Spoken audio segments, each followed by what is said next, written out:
Welcome to the Madison Miller podcast. The first guest of 2020 is somebody that's been on this podcast a lot of times. Obviously a blogger hitting back in Battle of the Hudson. Derek Felix, how are you doing on this fine Wednesday night? I'm doing just dandy, dandy, and I mean, heck, I can even get the middle name for crying out loud. You got the middle name in there. Yeah, I think I've done that a couple times when I've introduced you. Well, how have you been, Madison? I've been very good, thank you. Just chilling around, waiting for some basketball and hockey to come on. So that should be fun. Yeah, you know what? I mean, I'm not emotionally invested in anything tonight, so I can just sit back and relax and not be emotionally invested and just laugh and enjoy it, whatever. Exactly. I feel the same way. Let's get this out of the way first. It was unfortunate last night. Jay Baumister collapsed on the St. Louis Blues bench against the Anaheim Ducks. Have you ever seen anything like this in sports before? Did it remind you of anything you've seen? Yes, it does actually. Unfortunately, and I didn't want to bring it up. I think I might have mentioned it in my recap, my game review, whatever, of the Battle of Hudson or NewYorkPuck.com.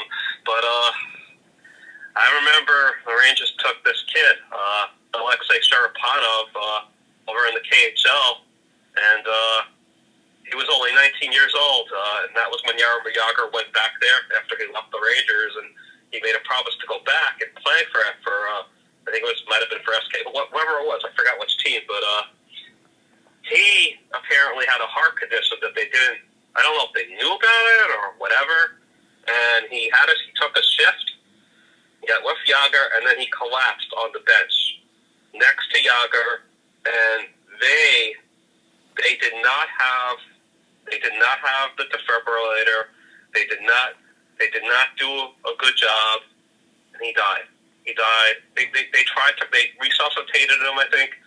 They didn't have the ambo there, and by the time they got to the hospital, it was over. And I really feel that this kid. Now I don't know how I can even say it now, but if this kid was going to be a big goal scorer, he was like a little bit like Pablo Bori. I think if things had worked out, and I just feel terrible even saying this because I still feel bad for his family, and it's 11 years later, and the only reason I know about this, I remember watching it on NHL Network. They were doing the Messier. They were doing the special the night before Rangers Mark Messier. Yep. We were all watching it on NHL. We're getting ready to go to a Rangers Devils game, right? And all of a sudden I see something, you know how they do those little update things, Madison, at the bottom? Yep. He flashed an update, and it said that he died. And my brother and my dad, they're watching, not paying attention. I see it. I'm just like, no way. I saw it. And it was just like, no way. But I really feel they probably would have won a cup if things had. It's just, I can't even. I don't even want to think about it, but it makes me really sad. And I'm just so glad. I am so glad that they had the defibrillator, they had the trainers there, and they saved Jay Baumister's life. Thank God. Yeah, Jay Baumister is a very good veteran NHL defenseman. He was a big part of the Blues Stanley Cup run last year, so I'm very glad that he is okay. So that was very, very unfortunate. The video was trending on Twitter last night, and I noticed Alex Pietrangelo and the goalie were like trying to get the staff trainers over. They were calling for help, and thank goodness that he's okay. Obviously. And then you mentioned the Rangers before. I was thinking about a player that's currently on our favorite team, Chris Kreider. You made a point on Twitter last night that they should keep him and extend him. I'm with you 100%. Joe Benigno, I was listening to Joe and Evan today. Joe wants them to extend Kreider too. Yeah, they do. And I'm aware of that. Obviously, there's rumors that they might trade him and they could get a lot back. How do you feel about Kreider, and what do you think ultimately happens? Wow, it's a really loaded question. I mean, it's funny because before he went on this streak. It's the best hockey of his career. 27 points since my birthday, December 8th. That's when he scored his first. That's when he scored his 7th goal, and he's just been unbelievable. I mean, 16 goals, 27 points in his last 26 games. He only missed one game, and then he comes back, and he's still hot, and he just does so much. You know, I've said it before, Madison. Chris Kreider's not just about statistics. He's about a lot of intangible stuff, and I think that sometimes gets lost. A lot of fans say, well, Kreider's going to be at the downside of 30 if they keep him. Okay, look, are we saying that Chris Kreider's not going to have some peak seasons left? If they do give him a 7-year contract for an AAV at average of like $7.25 million, which is like what Kevin Hayes got, or $7 million, which I would hope for instead of $7.25 because of the Rangers cap situation. Chris Kreider has been a 20-goal scorer, I think, like 5 times now, and he's one of the most successful Rangers first-round picks that they've had recently. I mean, it's like, and if you take him away, right? You take away the net front presence he does, just how he plays, how he drives possession, the chemistry he has with Mika Zibanejad, and Buchnevich, who, by the way, just plays a lot better when he plays with those two guys because they have good chemistry, and Buchnevich is more active and been more noticeable because he's playing with more edge. But you take that away, you subtract that, you can't replace that. I mean, and I know the salary cap makes everything so difficult, and I feel like they have to keep him. It's just from the leadership standpoint, from everything I've said. But he brings his tied in power play goals with Zibanejad with 9. He's been terrific. I mean, even if you got a top prospect, right, and a first-round pick, which they should get, right? Yeah. Like, who's to say? Who's to say, you know, that they're gonna be as good? And you're gonna probably have to wait. They're gonna have to wait probably a couple of years. I mean, I would look. I know how this is gonna sound, and I like this guy a lot too. He's got an A on his jersey, and he's only makes $1.75 million. And he'll probably run between 3 and 3.25, or maybe 3.5 tops. But I think they have to give more thought to trading Jesper Fast because I think he's more replaceable. I love him. I love the way Quinn and every coach has used him, moving him up and down. Quinn does the same thing that AV did, and Fast has done a nice job playing with Strome and Panarin. But I think that's a guy, right? Yep. Yes, that's a guy that contenders would love to have. Like you said, we had this discussion on Twitter, and I'm going to let you run with it. I'm going to let you run with it because you said it. You said something that we talked about Fast, and I think they have to free up some money.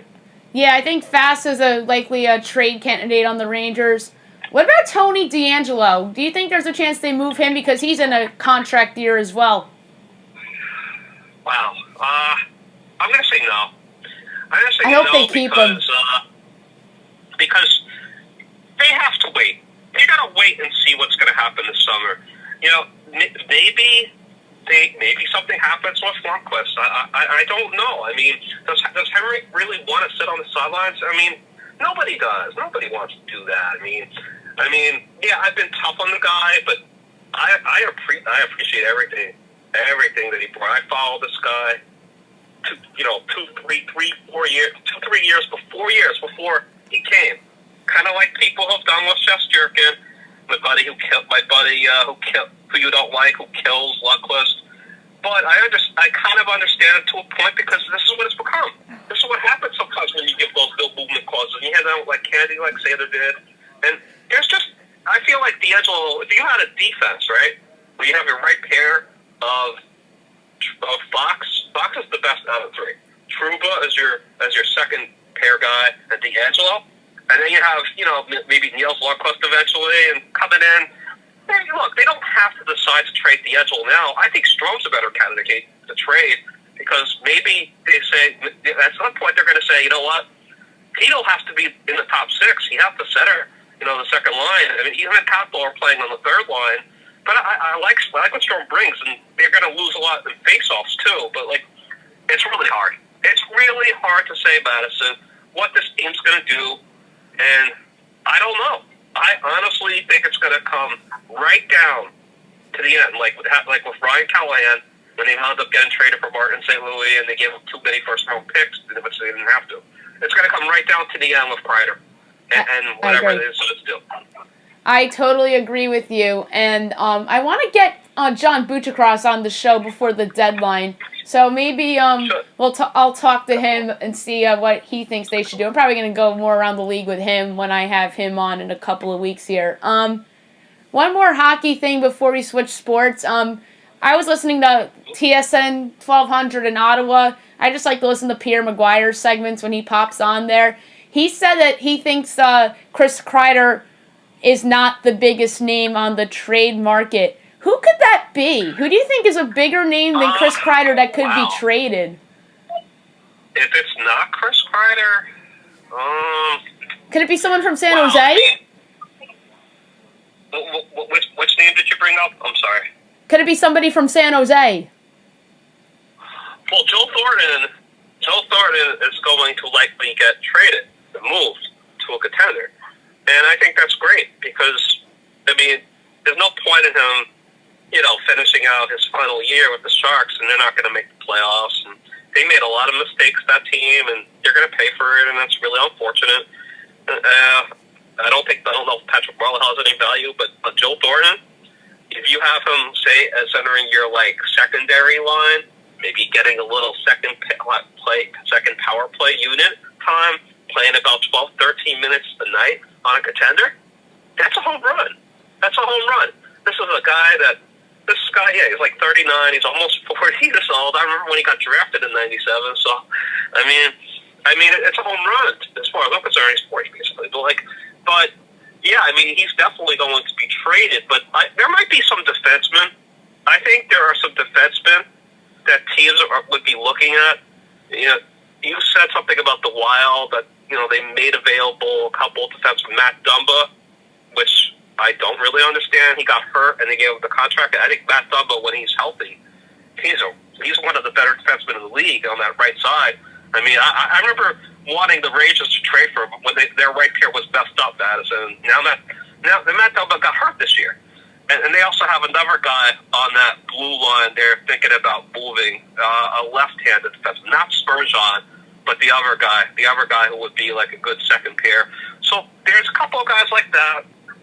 I think the Kings probably they might have some guys available, I would think. I don't know if they would actually trade Dustin Brown. He's been Mr. Kings. They're not going to trade Kopitar. But Jeff Carter should be one of the names that gets moved, along with a couple other guys.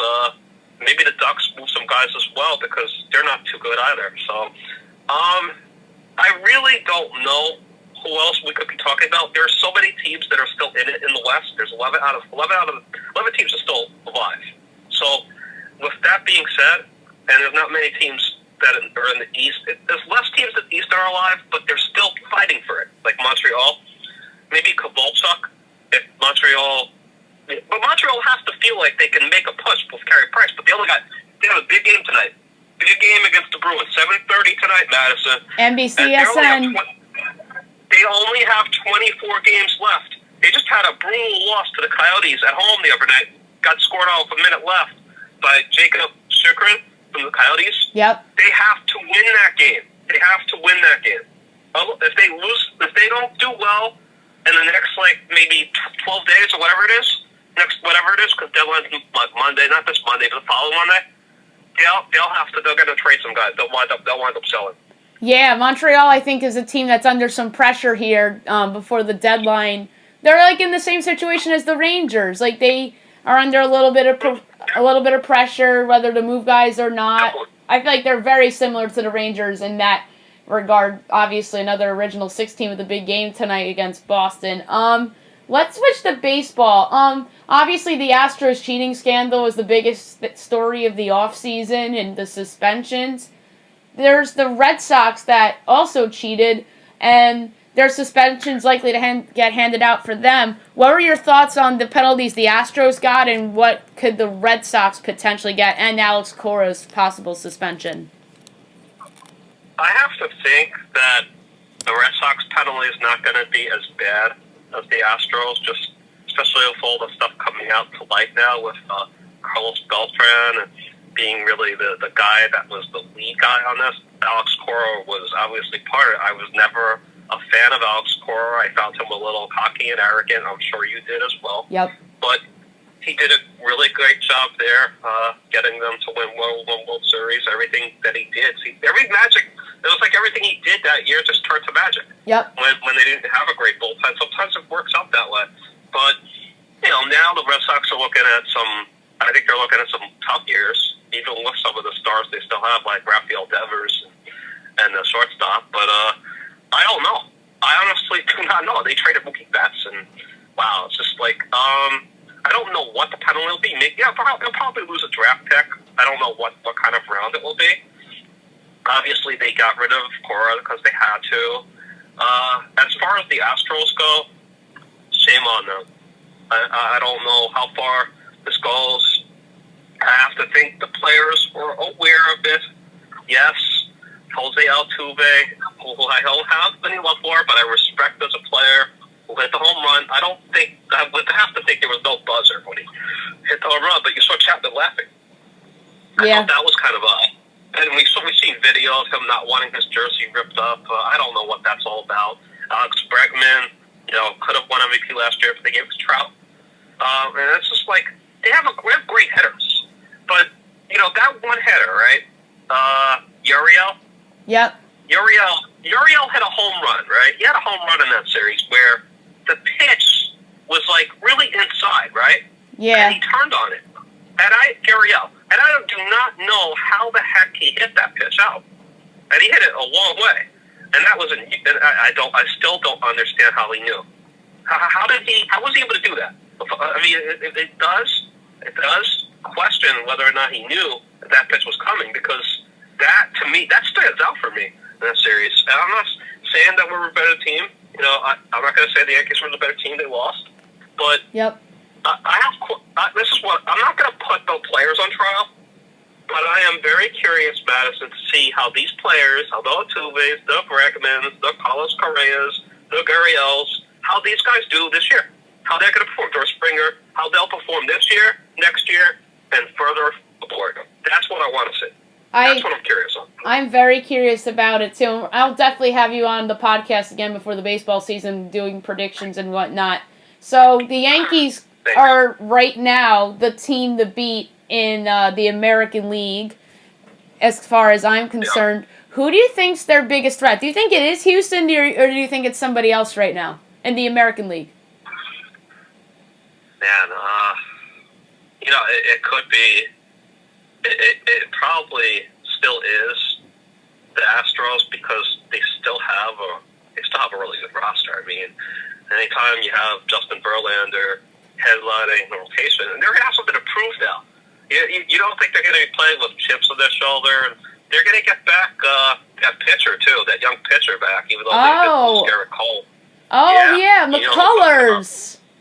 I don't know when he's going to come back. I don't know how they're going to use him. Are they going to just maybe, be patient, maybe bring him back in June or July, maybe start him on the bullpen and work his arm up?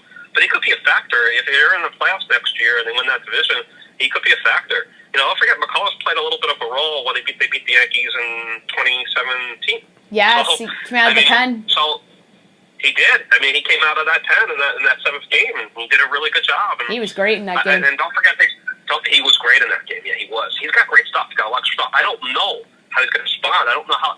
It's always tricky when you bring back pitchers like that, because you don't know. You don't really know. It's not like bringing Didi Gregorius back. They're not bringing a position player back. And I mean, even though Didi still hit, he wasn't as good, but he wound up going to the Phillies. But don't forget, they still have the two-headed monster with Verlander and Greinke, and their pitching staff will still be good, and they still have great hitters. Look, I have to think they still have to be the arch rival. They still have to be the top threat. But I have to think that the Tampa Rays, I mean, they should be getting better. Yep. I think that's a team that I'll watch out for.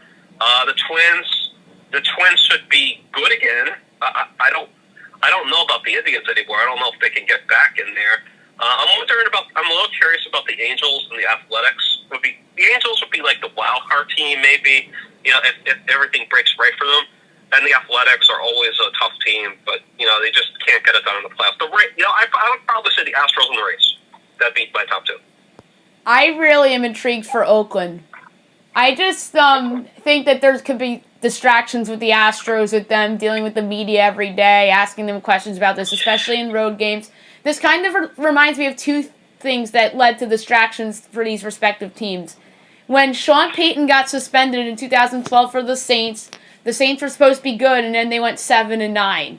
And then I remember the year Bryce Harper was in his contract year, the Nationals badly underachieved, and I think part of it had to do with Bryce Harper being in the contract year and those players getting asked out in every road city about the future of Bryce Harper.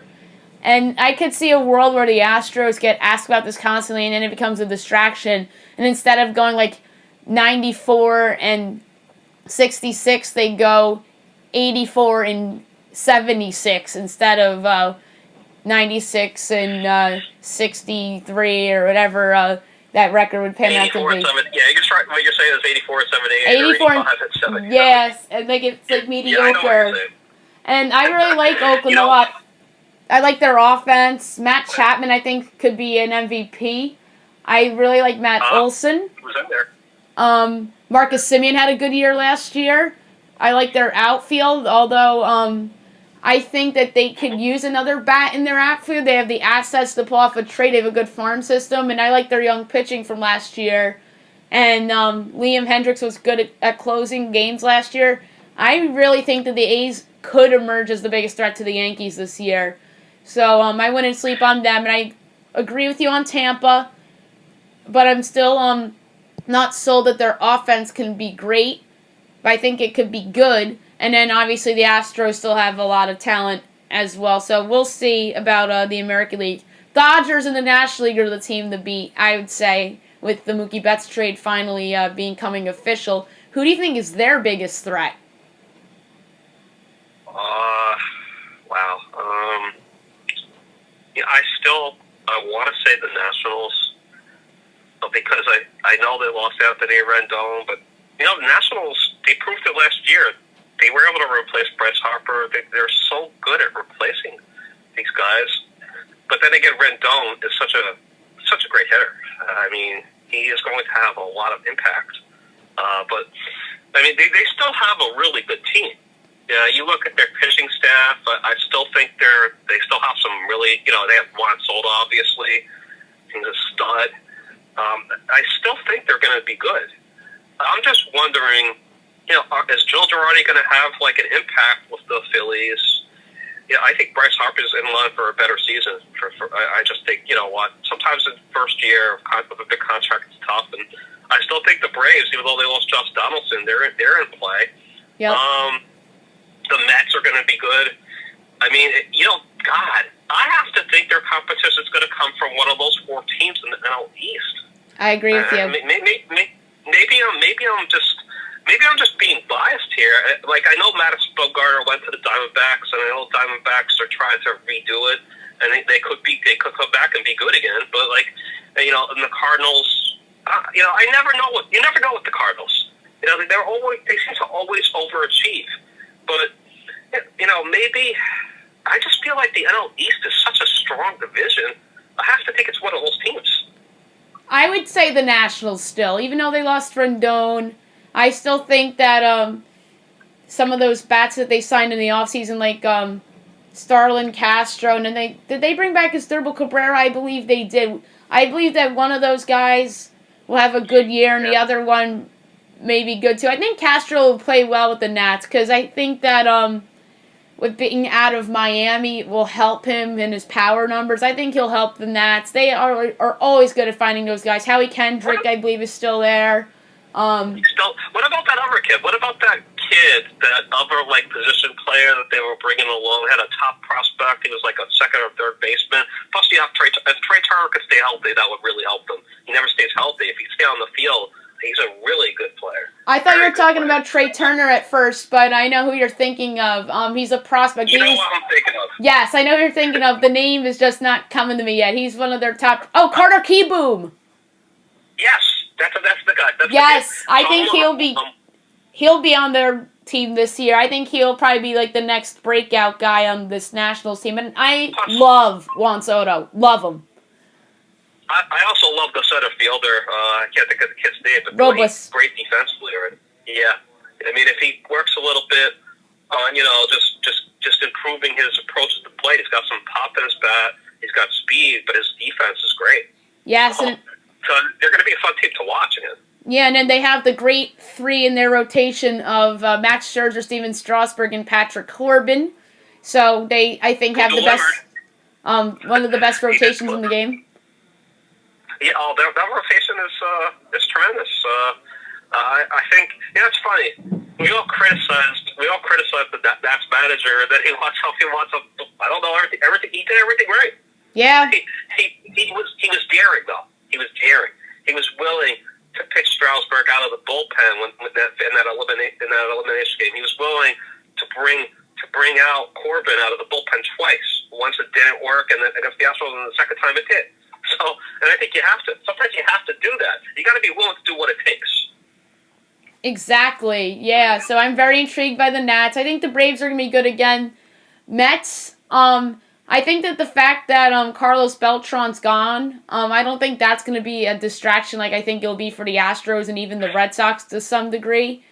I think that they'll be fine, though. The Phillies, I think they need a bounce-back season from Aaron Nola if they want to be on that Nationals-Braves level in that division. I'm really curious to see how he pitches this year because obviously 2 years ago he was fantastic, and then last year he wasn't really all that great. So I'm interested to see how he pitches this year. I think a lot of pressure is on him, and I agree that Bryce Harper will have a better year in year 2 of the contract. So yeah, I'm intrigued for the National League. And shout out to the Cincinnati Reds, too. I think that that's a sleeping giant in that league this year. Trevor Bauer a whole year. Sonny Gray was good last year. Luis Castillo, they have a good top 3 in their rotation. They have a good bullpen, great closer, and an improved lineup with the additions of Nick Castellanos and Mike Moustakas. So don't forget about the Reds. That's actually a really strong point. Yeah, they also have a really good closer as well. So yeah, I mean that rotation has the looks of they've always had hitting. So it's just about the pitching and just being consistent. If they could be consistent, maybe they could move up in that division. That's the division that maybe 88, 89, 90 wins that division. I think 90 can get it done. Yeah. Yeah, I mean, I'm with you. I think the bullpens for those 4 teams, the Nats, the Phillies, the Mets, and the Braves are going to be a key factor. Yep. Determining what happens. Yeah, and then the trade deadline ads, and there's going to be teams selling pieces. Like, for example, the Indians, if they're not good, I think that they could trade Brad Hand and they can trade Adam Simber. Then the Rockies may not be good. They're going to have guys available in the trade deadline. Maybe I'm trying to think of other teams that I think may not be very good. Pittsburgh, Felipe Vasquez, I think could be on the move. Don't forget, he had that incident last year, which is why I don't think he got traded last year. I think that there's a chance he's traded this year. So I think there's going to be a lot of those bad teams from like the Tigers, Royals, etc. that are going to be selling off pieces. And, those guys will be matching with the NL East teams for bullpen help. And the Dodgers as well. Don't forget about them when it comes to bullpen help. That's what I think separates them and the Yankees. I think that the Yankee bullpen is much better than the Dodger bullpen. And I think the Dodger bullpen is the weakest unit between the 2 offenses, the 2 starting staffs, and the 2 bullpens. The worst unit of those 6 is the Dodgers bullpen. And I think that needs to be better if they want to be, right there with the Yankees. They made mistakes last year. I mean, we probably went over it a bunch of times with Kenley Jansen not being in the game, and that was a big mistake. And I don't know. I mean, they were loaded, obviously, the Dodgers, and it's scary. If you start going up and down the lineup, and the rotations will still be pretty good. I just want to ask you because I do think this team has a lot of talent, especially when they get back Fernando Tatis Jr. Are we overlooking the Padres? Could this team maybe move up a little? I think the Padres have a chance to be a wild card team this year. I don't know if I'm going to predict it, but I think it depends on how Tatis looks. I believe in Tatis. I think he's for real. Paddock, I think, is for real. I think that they could make a trade, like a buyer's trade, to make themselves better. I think that this team has potential. I think that the Dodgers' competition is obviously weak, but I think that the Padres and the Diamondbacks are clearly the number 2 and number 3 teams in that division. Don't you think? I do. You talked about bad teams. I know they've made some interesting moves. You know, they brought back Hunter Pence, who wanted to come back, but San Francisco is going to be a pretty bad team, and it might be time for them. Maybe Brandon Belt, maybe the shortstop that I like. Maybe they finally get moved. I mean, you know, they need to make some changes there. So I don't know. They're kind of a team in transition. Yeah, I agree with you that they're a team in transition. Let's switch over to the NBA really quickly. What do you think was the best trade deadline move that a contender made to get themselves better? That one's easy. I would have to say, and I can't believe I'm saying this, but that would be Marcus Morris to the LA Clippers. I really think that solidifies them. I felt that I think I picked them to make the final from the beginning of the year, but having him come off that bench or whatever, and with what they already have there, they're going to be pretty scary. I think that was the best move. What about you? My best move at the deadline. That's a tough one for me. I think that is certainly a pick of mine for that. I really liked Philadelphia making their bench better by getting those starters from the Warriors that were clearly bench guys. Alec Burke and Glenn Robinson. There's a lot of moves I liked at the trade deadline. And then there's buyout guys like Marvin Williams got bought out by Charlotte. He went to Milwaukee. But yeah, I agree with you about Marcus Morris. I'm going to go with that one as well, only because I think that he and Lou Williams, I think, are going to be a great duo when George and Leonard are going to be on the bench in the beginning at the start of the second quarter in a big playoff game. Having two prolific scorers. Honorable mention to the Heat for adding Iguodala, even though I thought Iguodala was being ridiculous.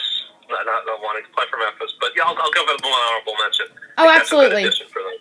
Yeah, absolutely. The Miami Heat, I think you can make a case they're the second best team in the Eastern Conference. I really am impressed with what they've done this year. I had them making the playoffs before the year. I think I had them in like the 7 seed, but they're a lot better than I thought. Jimmy Butler has been much better than I anticipated him to be, and I just think that Jimmy Butler is a flat-out, like, a winning player, even though he's been traded several times. He makes teams better, and teams get worse after they leave. Like, obviously, he leaves Philly. Philly's worse. And we wouldn't have thought that at this time in, like, September or October. He's strange. Isn't he strange? Isn't he, like, a strange cat, Jimmy Butler? I like Jimmy Butler. What I mean is, like, he's very moody. Like he wanted out of the Bulls. They traded him to the Wolves. After 1 year, he's like, "Oh, I'm not playing for this team anymore." And then he gets out of there. Then he wants up. Then he gets traded. Then he goes to the 76ers and he does his thing there. And then he wants up. Then he winds up. He signs with the Heat. I didn't see that coming at all. And now it's weird because I kind of feel like he's a dark house MVP candidate. He's not going to win it, but why shouldn't he be in the top 3, top 4 or 5? I agree with you. Something? I totally agree with you. I think he is at least top 10 MVP guy. I don't know if he'll finish in the top 5, but almost certainly the top 10. I almost put $1 on him to win the MVP the other day on either DraftKings or FanDuel, but instead I put $1 on the Miami Heat to win the championship, and that was before they made the trades for Andre Iguodala and Jay Crowder. So I got them before the number went down. Yeah. Maybe it will come through for you. Maybe. You never know. I wouldn't rule that out. I think the second best team in the East discussion's wide open between them, Toronto, Boston, Indiana, and Philly. Even though Philly is somewhat underachieved, they still have talent. And you never know, just in the Eastern Conference. I mean, a lot of people thought the Bucks were making the finals last year and it ended up being the Raptors. But the Raptors lose Kawhi, and now they're on a 15-game winning streak. By the way, what are your thoughts on the Raptors without Kawhi now? And are riding this 15-game winning streak, trying to make it 16 tonight in Brooklyn against the Nets. They are so impressive, and they're so well coached, and I just can't say enough good things there, for what they've been able to do there, and I don't know, they find these guys. They find these guys that, we didn't know about Siakam. Now they have this other guy that starts with an A, another weird guy that puts up numbers for them. Oh, OG Anunoby? Davis. Yeah, I can't pronounce the name. LDB, yeah. Reminds me of Abdul Nabi, a guy that I followed way long ago, before you even existed. But it's like they have guys like that. You got Lowry, you got Van Fleet, who I always thought, I couldn't believe that nobody drafted Van Fleet, and that's why it's like, I almost feel like you're better off, like you could find steals in the second round, because you could find those guys that play 4 years, or even guys that don't get drafted, and you wind up signing a guy like a Van Fleet, and see how it turned out. They got this Terrence Davis rookie as well, who plays every game, and sometimes he puts up good numbers. They're just such a well-run organization. It's crazy. Yeah, Masai here, he's done a great job building the contender there in Toronto. And it's funny because a lot of people thought that they were going to be like a bottom 4 playoff team in the East this year. I mean bottom 4 as in seed 5 through 8. And people thought that they were going to trade Kyle Lowry and they were going to trade Marc Gasol and Serge Ibaka. But no, those 3 veterans have really helped them this year with the improvements from the young guys. So I wouldn't rule them out in the East either. Western Conference, who do you think has a better chance to win the championship, the Lakers or the Clippers? Yeah, it's hard to go against Anthony Davis, because I kind of think he's the MVP this year, even though I'll probably go to Anthony Kupo. But I just don't know if they have enough there. Like they have some pieces there. I actually think Kyle Kuzma is the most important player, whether or not they're actually going to be able to do it. But I have to say, I feel like the Clippers. I think Clippers is a better team. I think they're better defensively. I think Kawhi is a monster. I don't think he can be guarded. The Lakers they don't really have anybody that can shut down an explosive point guard. We saw Lillard kill them. We've seen, anybody with an explosive point guard is going to give them problems. And LeBron, he can't cover the perimeter like he used to. So I think it's the Clippers over the Lakers right now. Me too. And do you think there's a dark horse in the West that nobody's talking about? Like, let's take the LA teams out of it. Who do you think's the biggest threat to be in the finals that's not from Los Angeles?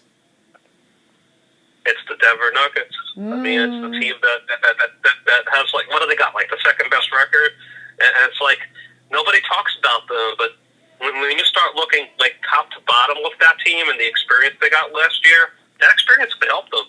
I mean, they got probably the best center in basketball. I mean, he's a triple-double. He doesn't care about his points. He's a great passer. You got Jamal Murray. They have don't forget about Porter Jr. I mean, I know he's missed the last week, but now you're seeing it. Now you're seeing what it's about. You're seeing it with Michael Porter Jr. And wow, he could be like a X factor for that team. And if they did learn from losing that series to Portland, then you know what? Watch out for them. Watch out for the Nuggets. Yeah, I agree with you on that one about Denver. They play the Lakers tonight, 10 o'clock on ESPN. I'll certainly be watching that. And I actually picked the Nuggets. I picked the Nuggets to win the game on the podcast today, even though the Lakers are favored to win the game. I think the Nuggets should actually be the favorites in that game because of home court. I think playing in Denver is very, very hard. The Lakers won there earlier in the year. I think it's hard to win there twice in the same season. Yeah. Lakers blew them out there, but I think that Denver's going to win tonight. I really am high on this Nuggets team as well. Quickly to the NFL, who do you think could be the biggest name traded in the NFL this offseason? I have an answer for you, but I want to hear who you think. As far as being moved, you know what? I got one. You asked me point blank, and I just thought about it. I think maybe it's time for them to. I know he's been great. He's a great player, and he got snubbed on the All-Century list. But maybe Julio Jones. So maybe the Falcons. The Falcons have other young receivers there that are pretty good, and maybe it's time for them to put him to make him available, and they need to get younger. They need to change their team. That wouldn't be a bad idea for them. Yeah, that's an interesting call. I don't think it'll happen, but I'm throwing it out there. I have one for you too, and it's a wide receiver too. Get ready to laugh. I think I predicted this on my 2020 sports predictions show when I did my predictions for the year of 2020 in sports. Odell Beckham Jr. I just think that I knew you were gonna laugh. I know you're not a fan of his, so that's why I thought you'd laugh and get a kick out of this. There's been a lot of rumors about Odell, just like last year, and then I don't know if it's actually gonna happen, but I won't be dumbfounded if they decide to move on from him. No, I'm laughing. Well, you know what's funny?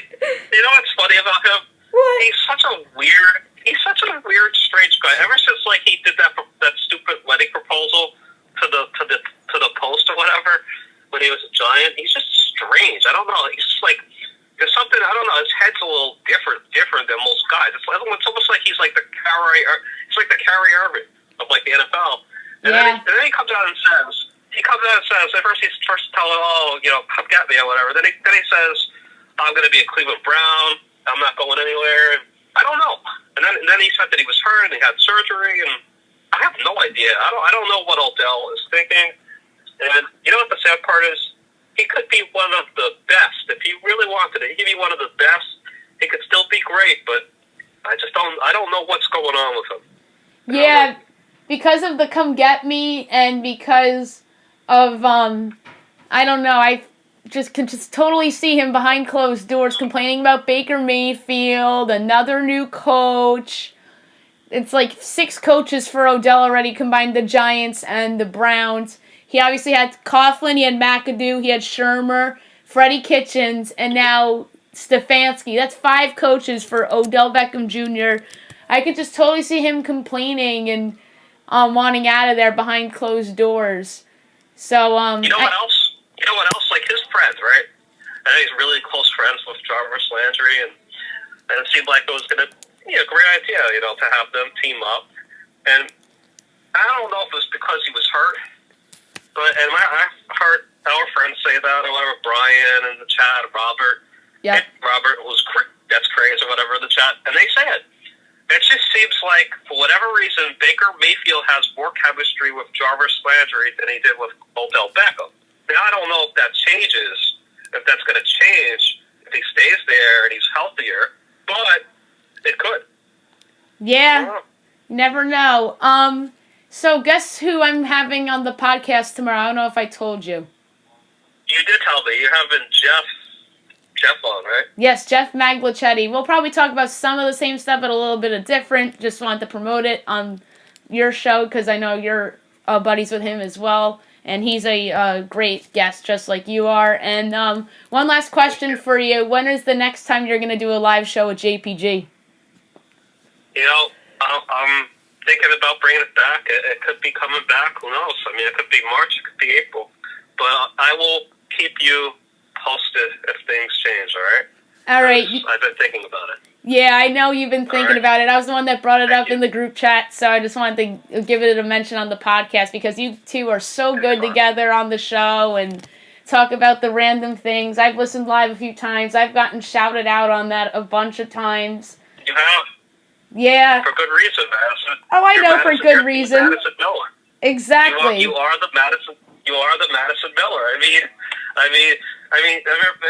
me and JPG were like oil and vinegar, or like salt and pepper. I don't know. Sugar and spice. Sugar and spice, yeah. I like that a lot. All right, so Derek, it was a pleasure to have you on today. We'll probably have you on before the baseball season, and they'll be in the middle of March Madness, so we'll talk about that as well the next time we have you on, and I hope you have a great night. Thank you very much for having me on. Thank you, and we'll see you. I'll see you when I see you. All right? All righty. Have a